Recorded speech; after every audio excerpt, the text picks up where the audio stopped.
Right now, I want you to take out a notebook and a pen, and I want you to take notes as you watch and listen to this lesson. Because in this lesson, you are going to learn the 11 most important elements of English fluency. I, Teacher Tiffany, want you to be able to speak English fluently and with confidence. So, my friend, take notes and watch your English improve. Are you ready? Well then, I'm Teacher Tiffany. Let's jump right in. Element number 1, consistency in practice. I cannot emphasize this enough. Consistency in practice. Daily engagement with English through various activities. As you're going throughout your day, when you wake up in the morning, when you make your breakfast, when you meet with other people, constantly be thinking in English. Constantly be thinking of ways to describe situations in English. If you meet someone and you find out that either they're learning English or they are a native English speaker, try to speak to them. Try to speak with them in English. Again, number 1, consistency in practice. Why, you might be asking, is this so important? Here is the first reason why this is so important. Reason number 1, it builds muscle memory for natural English expression. The more you do it, the easier it will become. Here's the second reason. It creates lasting neural pathways for language retention. The more you do this, the more you are telling your brain, hey, this is a habit I want to make sure is a part of my life moving forward. It will help you speak easier, more fluently, and with confidence. And the third reason why it's so important for you to remain consistent with your practice is it develops automatic responses in English conversation. If you're constantly telling your brain to speak English in every situation, when it's really time to speak English in a conversation, it will come out automatically. So number 1, consistency in practice. Number 2, active listening skills. Again, active listening skills. Many times I have spoken with students and they've said, Tiff, I want to speak English fluently. I want to speak. But you as an English learner must realize in order to speak English fluently, you have to understand how to listen actively. Think about a child. A child does not come out of the womb, out of his mother's belly, being able to speak. No, the child spends several months of its life actively listening. This is the same thing that you must do. Regular exposure to native speakers through podcasts, movies, and conversations is important. Why, you might be asking specifically. Here's the first reason why this is so important. It trains your ear to recognize natural speech patterns and intonation. In order for you to be able to speak naturally, you have to hear someone else do it first.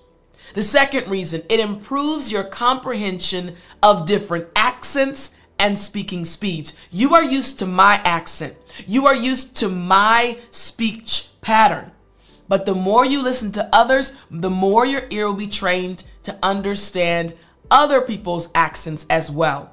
And finally, it helps you internalize correct grammar structures naturally. Now you're probably saying, wait a minute, Tiffany, you never teach us grammar. You are correct.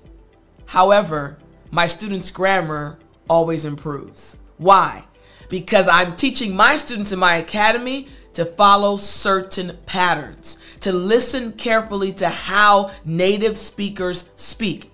That will naturally help your grammar improve because your brain will say, hey, this is the pattern they used. This is the structure they used, and you will mimic that when you speak English. So again, number 2, active listening skills. Number 3, vocabulary building. Again, we're speaking about the important elements of English fluency. Vocabulary building, systematic approach to learning and retaining new words in context. If you want to speak English fluently, you have to follow a plan that will help you improve your English vocabulary, your knowledge, improve your English vocabulary usage and ability. You have to build your vocabulary. Why? Here are 3 reasons why this is so important. First, it enables more precise and nuanced communication. Instead of just saying all the time, good, that's good, that's good. Say, that's amazing, that's awesome, that's spectacular, that is out of this world. You need to expand your vocabulary so that you'll be able to be a bit more precise when you're speaking. The second reason, it increases your confidence in professional and social situations.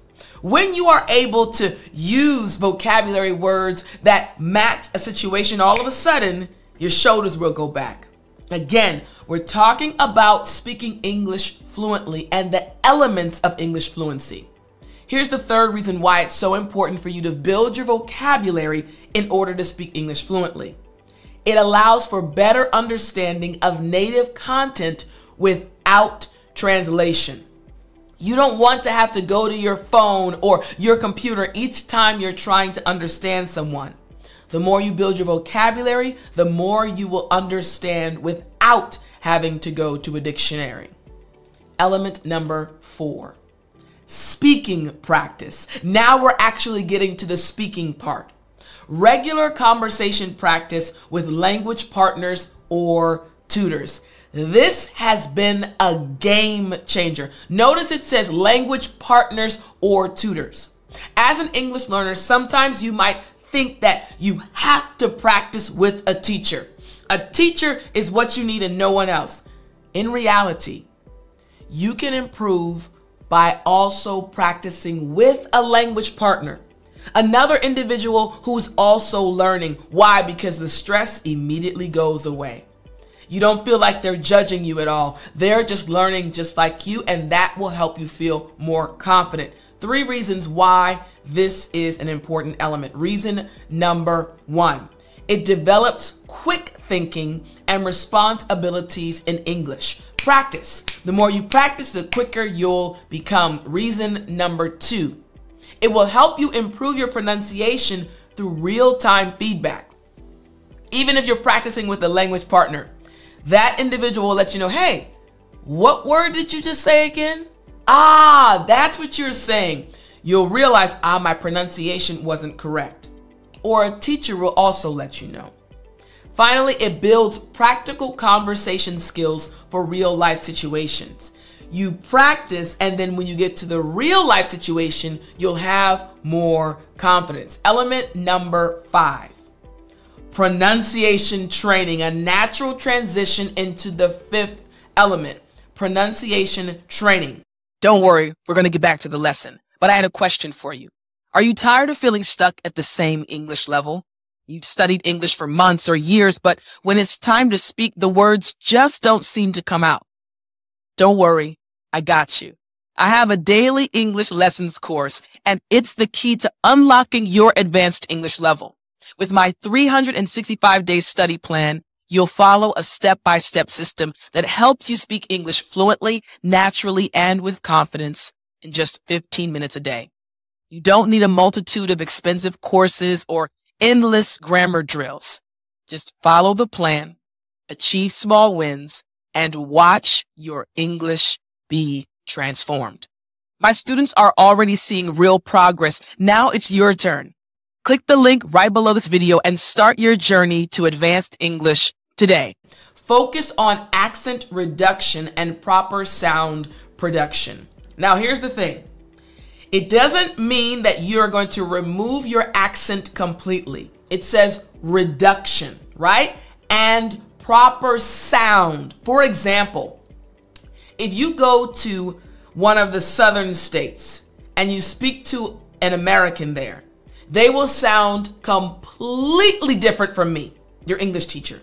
However, you'll be able to understand what they're saying. Once you get over their accent, you'll understand the words that they're using and the words they're saying. Why? Proper sound production. So we're focusing on getting the sounds right. I'm saying this because sometimes English learners, and maybe you as well, get stressed because of their accents. And I say, listen, you want to reduce the accent a bit so that we can understand certain things, but make sure your sound is correct. For example, the TH sound. Your tongue has to come through your teeth. The. If not, it will sound like this. Duh. And that's the DA sound. The sound is not correct. So, learning the correct sound. Again, not being stressed about your accent. The way, there, this, thus, right? Putting your tongue through your teeth. Learning the right sound production, all right? 3 reasons why this is so important. It ensures clear communication and prevents misunderstandings. Again, when you learn the proper sounds. Here is the second reason why this is so important. It increases your credibility in professional settings. When you are able to make the proper sounds, you'll gain more respect.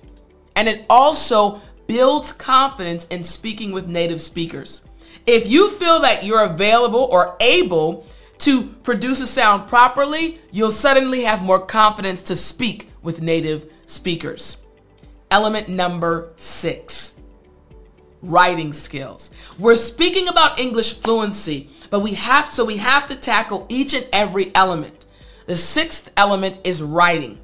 Regular practice in expressing thoughts clearly in written form. There's something that happens when you write things down. Again, if you're watching, you see I have all of these notebooks, and I have many more in my closet in my office. I write things down. For you as an English learner, it's important for you to write things down. Find a notebook, write things down, because this will help you organize your thoughts. You know, I always talk about the 5 W's: who, what, when, where, and why. It's all about organizing your thoughts. When you're able to organize your thoughts, it will result in you being able to speak English more fluently. Here are 3 more reasons.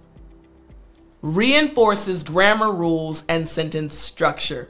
I don't teach you the grammar rules, but when you write, you're able to edit yourself and say, wait a minute, this doesn't look correct. This doesn't look right. And you'll slowly but surely improve your sentence structures. Here is reason number 2. It develops organized thinking in English. When you write things down, you are processing your thoughts. And later on, when you go to speak, you've already processed your thoughts, so you'll be able to speak more clearly. And it improves professional communication abilities. Even when you get into a professional environment, you'll be able to speak well. Again, element number 6, writing skills. Element number 7, cultural understanding. Remember, we're speaking about your ability to speak English fluently. In order to speak English fluently, you have to understand culture, learning idioms, expressions, and cultural context. When I was studying Korean, I experienced this exponential growth when I started understanding more about Korean culture. So, why is it so important for you as an English learner to understand culture? First, it prevents cultural misunderstandings in conversation. Think about it. If you're speaking without understanding the culture and you offend someone, all of a sudden they'll stop listening. And you'll think, oh, my English is not good. And it has nothing to do with your English. You have to understand the culture. It also will enable you to use the expressions in a natural way. The expressions and the idioms, when you understand the culture. And finally, it will help you build strong connections with native speakers. The more you understand American culture, if you're learning American English, the more naturally you'll speak and the more comfortable native English speakers will be when they speak with you. It's very important. Element number 8, goal setting. We're speaking about English fluency, and there are so many elements that are attached to you speaking English fluently. Number 8 is goal setting. Clear, measurable objectives for learning the language you're trying to learn, which is English. So on this language journey, you have to set clear goals. Let me explain why this is so important. Reason number 1, it maintains motivation through visible progress. I mentioned earlier all of my notebooks. Write things down, set goals that you can achieve. Don't set a goal to learn 150 words a day when you have a job, a husband, a child, and you're too busy. Set a reasonable goal and you will stay motivated as you track your progress. I learned 1 word today. I learned 1 word yesterday. I learned 1 word 2 days ago. You'll start feeling better. It also creates a structured path to fluency. You can track your progress. Instead of it being this random goal, you have a specific goal that you are tracking, and it allows for you to celebrate your achievements. This is important. On your journey to speaking English fluently, you need to congratulate yourself. It's important. Setting proper goals. Element number 9, confidence building. Notice what's happening. As we're going through these elements, now we're getting to this part where we're looking inside, how you feel about yourself. Overcoming fear of making mistakes and speaking publicly. This is an important element of your English journey to speaking English fluently. Why is this element so important? Reason number 1, it removes mental barriers to speaking freely. When you stop being afraid of making mistakes, when you allow yourself just to speak freely, all of a sudden your brain also starts to relax. It also encourages more frequent practice and interaction. Hey, listen, don't be scared, don't be afraid, just go for it. This will build your confidence and it will eventually lead to more natural and relaxed communication.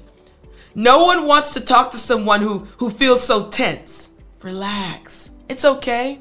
Don't be afraid of making mistakes. This is going to build your confidence. Element number 10, time management. Dedicated study schedule and consistent learning routine. This is so important. This element, you have to have a study schedule and you have to have a consistent learning routine. Even though you might be living a busy life, you can find 5 to 10 to 15 minutes a day to study English, but set aside that time, follow a plan, follow a schedule. Why is this so important? Reason number 1, it ensures steady progress through regular practice. We're trying to help you speak English fluently. It will also prevent burnout by maintaining balanced study habits. If you don't have a balanced study habit, you're going to be burnt out. 1 week you're studying hard and you're like, oh, I'm just too tired. No, make sure you have time management. And it creates sustainable long-term learning habits. Hey, if you're managing your time, you'll be able to consistently, continually, over time, continue to study English. Element number 11, self-assessment. Regular evaluation of progress and adjustment of your learning strategies. The more you learn, the more you need to assess yourself. Hey, what did I learn? How am I applying it? Here are 3 reasons why this is so important. It identifies areas needing improvement. Hey, I learned this, but I struggled with this aspect. Okay, you can start to make adjustments. Remember, you're trying to speak English fluently. You're on this journey. Assess your progress. Here's reason number 2. It will prevent plateaus in the learning progress. You've seen this happen before. You're learning, and then you kind of plateau. Many intermediate English learners experience this plateau. You don't think you're improving at all. Well, if you're constantly assessing yourself, you won't experience these plateaus. And it also allows for personalized learning strategy adjustments. This is something that I try to encourage my students to do all the time. Pay attention to how you've improved. Pay attention to how much you know now versus how much you knew last month. This will help you be more confident, and it will also help you move forward on your journey because you'll recognize how much you have improved and also which things you need to work on more. I hope this lesson helped you. Remember to check your notes, and I'll talk to you next time. Story time. Hey, hey, hey. I said it's story time. All right. I'm going to call this story The Intruder. So let me take you back, way back, almost 20 years ago. So this is right after I had gotten out of college and I had bought my first house, and I was living in Huntsville, Alabama. Well, actually Madison, Alabama. And I loved my job, loved my house, loved my neighborhood. Everything was great. And so one evening, one of my good friends, he and I both studied computer science at Oakwood. I went to Oakwood University, and I had invited him to come over and just hang out, right? He was still living in Alabama as well. So I said, hey, come over and just hang out. So I think I went to pick him up from where he was. For some reason, we were in the same car. So anyways, we got something to eat, and we were on our way back to my house. And so we were just talking, you know, just reminiscing. He and I were both in this acting group when we were in college and university, and we were just really close, and we're still close, still good friends. So as we enter my neighborhood, there was kind of this, you drove straight and then you turned left, and there was kind of a winding road to get to my house. So I'm driving the car, and he and I were just kind of talking. And so as we're coming around the bend to where my actual house was, I noticed that the light in my bedroom was on. Now, remember, I wasn't home. My friend and I had just went to get something to eat, and we were heading back to my house to hang out. I lived alone. No one lived with me. My bedroom, the master bedroom, was on the second floor. The other bedroom was on the main floor with the kitchen, living room, dining room, and everything else. No one lived with me. So when I saw the light, I stopped talking. And so my friend, his name is Justin, he said, Tiff, what's going on?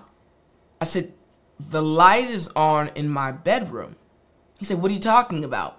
And he turned his head and he looked straight and looked up, and he also saw the light on. And you could feel the silence in the car. So I kept driving forward, but I slowed down a bit. I said, Justin, what are we going to do? I said, the light is on in my master bedroom, which means somebody is probably inside, an intruder. He said, all right, Tiff. He said, okay, we're together. We can figure this out. So I pull slowly into my driveway. I said, all right. So we're sitting in the car. The light is still on in my master bedroom. I said, all right, what's the plan? And at that moment, this is why you need to have some ride or die friends. He said, all right, Tiff, look, we're going to get inside. We got to get in your house quick, right? We got to get in there quick. You got a broom? I said, yeah, I got a broom. He said, okay, you get the broom. He said, I'll get a knife. He said, and we'll just handle some things. We'll figure out who's upstairs. Again, I know the end of the story, so it's funny. But I said, all right. But we were serious. We were like, listen, all right. We were going in to handle business. So I parked the car, put it in parking, opened the doors. You know, we didn't want to slam anything. I said, okay, Justin, as soon as I open this door, we're going to have to move. So I unlocked the door.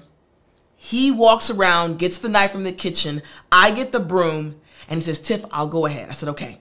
So he's walking up, and the way my stairs were, I had 2 flights. So you walked up one, you had to turn a corner and go up the next step, and then my master bedroom was around the corner. So we're walking up the steps, And as we're walking up the steps, so this is something, other cultures might do this, but something about African Americans. He's African American. When we're afraid, we get a little bit upset, right? Like if there's a bug that we don't like a snake, if there's a snake, some kind of rodent, a snake, a reptile, anything, right? The initial fear, then it's like, I know you did not just come into my home. And so that's what happens. So as we're going up the steps, we're like, I don't know who you are, but you're going to get out of this house. Again, it's funny now. At the time, we were scared, but we were going to handle business, right? So I have the broom, right? And he and I, backstory, he and I both took Muay Thai together. So we had the same teacher when we were in university. So we knew some martial arts, right? So we both knew Muay Thai. And I had the broom, he had the knife, and we're just talking as we're going up the steps. Like, I don't know who you are, but you're about to get up out of this house. So he walks around, and I'm following him up the steps. We finally get up the steps, and the doors to my master bedroom were closed. So he's about to open the doors. He looked at me, kind of like, you ready? And I said, yep, let's do it. So he swings the doors. Again, it's funny now. But it's kind of like, we were like, like jumping like, we're about to get whoever's in here, right? So he throws the door open. He has the knife in his hand. I have the broom in my hand, and I'm kind of behind him. We're looking around the room, the light's on, and we're looking around, and I have a bathroom connected to my master bedroom, right?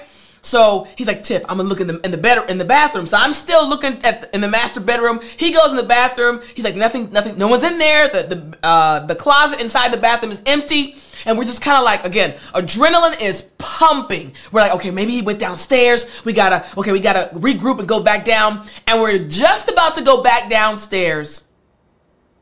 And the Holy Spirit said, Tiff, look at the light again. So again, adrenaline's pumping, and I said, wait, Justin. I turn and I look at the light. The light is on now. I'm not crazy. The light is on. It was one of those touch lights, though.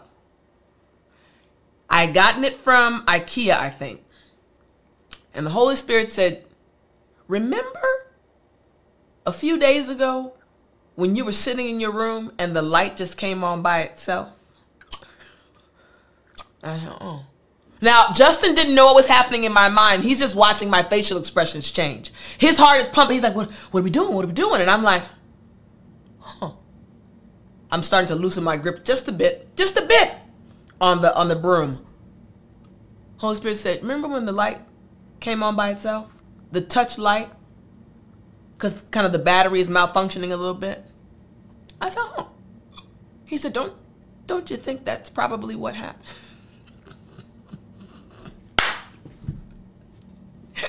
So I look at Justin. Again, his adrenaline is still pumping. He's like, what? I said, I think we're good. He said, what do you mean? We got to figure out the lights on it. I said, so I forgot that the light has been malfunctioning in the past few days. So I think the light might have come on by itself. Now remember, Justin was a good friend. He said, and then his body language changed. He loosened his grip on the knife. Okay. And then we both just busted out laughing. So we got a good laugh out of it. Again, I'm holding this broom. He has the knife. We're looking at each other. We're just laughing. And we said, one thing's for sure. If there had been an intruder, we would have won. That's my story. Maybe you've had a story like that. Let me know in the comments, and I'll talk to you in the next lesson.